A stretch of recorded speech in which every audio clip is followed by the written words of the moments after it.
Congress party प्रदेश में सत्ता में है और जो लोग कहते थे कि सरकार हम गिरा देंगे, शायद अब तक उन्होंने भी मूल्यांकन कर लिया होगा कि अब ये संभव नहीं है। सरकार प्रदेश में स्थिरता की तरफ जा रही है और 4 जून को पहले से ज़्यादा जो स्थिर हो जाएगी। एक सीट से भी स्थिर होती है, 2, 3, 4, 5 जितने भी हमें आएंगी वो हमारी स्थिरता ही है। और बीजेपी को लोग वोट क्यों दे? सरकार तो आगे 45 महीने हमारी है, हमने काम करने हैं। जनता बड़ी समझदार है, उनको मालूम है कि जिन लोगों को पहले हमने वोट दिया अगर वो ठुकरा के आ गए तो इनको दोबारा वोट क्यों दें? एमएलए थे, अब क्या बनना? एमएलए ही बनना चाहते हैं। जब थे तो फिर आपने छोड़ा क्यों? तो इसलिए जो जनता है उनका मूड जो कुटलाड़ कॉन्स्टिट्यूंसी में बड़ा स्पष्ट है। वैसे तो सारी सीटों पे जो है जो जिन लोगों ने सरकार छोड़ी है उनको ये समझ आ गया कि ये गलत हो गया। कई बार एक्शन लेने के बाद पता लगता है कि क्या गलती हो गई। एमएलए बनना बड़ा टफ काम है। एमएलए तो एक बार बन जाए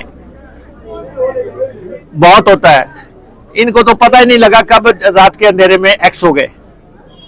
तो इसलिए अब मैं देख रहा हूं आपके यहाँ अभी अगर शुरुआती माहौल में ही लोग इस इंतजार में है कि वोट कब पड़े, तो जब जैसे जैसे इलेक्शन आगे बढ़ेगा तो ये एक लहर में कन्वर्ट होता नजर आ रहा है। इलेक्शन बहुत बड़ी लहर, प्रचंड लहर आएगी, एक सुनामी आएगी और एक बहुत बड़े मार्जिन से बिक्कू जी यहाँ से जीतेंगे और इस इलाके के लोगों की सेवा करेंगे। सर, बागी विधायक बोल रहे हैं कि जी हम सरकार गिरा देंगे चुनावों के बाद। कौन सा गणित पढ़ के आए हैं वो? नहीं, ऐसा है कि मैं बागियों के बारे में बहुत ज्यादा बात नहीं करना चाहता, क्योंकि अब एक गलत कर दिया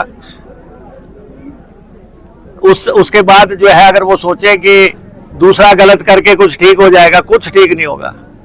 ये तो उन्होंने जीवन की सबसे बड़ी भूल कर ली। एक स्थिर सरकार है हिमाचल प्रदेश में और आप बताओ 25 पे वो बैठे हैं, 34 पे हम हैं। 6 सीटों पे इलेक्शन हो रहे हैं, फर्क 9 सीटों का है और फिर कह रहे हैं कि नहीं जी कुछ और हम तोड़ रहे हैं। अब तो टूटने से रहे जब लोगों को पता लग गया कि उन्होंने तो सोचा था कि अगर एमएलए जो है वोट कहीं और डाल देंगे तो सरकार गिरेगी, हमारा कुछ नहीं बिगड़ेगा।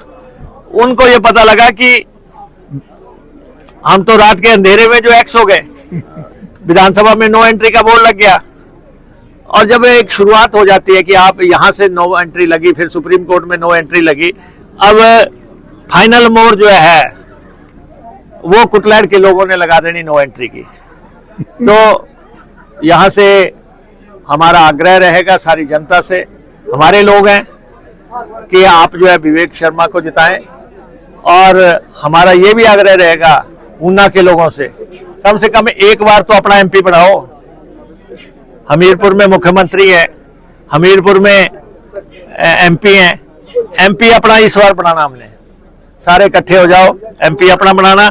और ये 2 सीटें जो हमारी है, चाहे वो कुटलैंड की है चाहे वो गगरेट की है, ये दोनों सीटें हमें आ रही हैं। मैं दावे से आपको कह सकता हूं कि ये दोनों एमएलए दोनों इस दफा प्रदेश विधानसभा में प्रवेश कर रहे हैं, क्योंकि इतने इलेक्शन हमने लड़ लिए। हम यही देखते हैं कि जनता का मूड क्या है। जनता का मूड जो है एक गुस्से से निकल के आगे इन लोगों को एमएलए बनाने का है और जो जिन लोगों ने चूक कर दी है वो अपना विश्लेषण मूल्यांकन करते रहे कि ये हुआ तो हुआ क्या।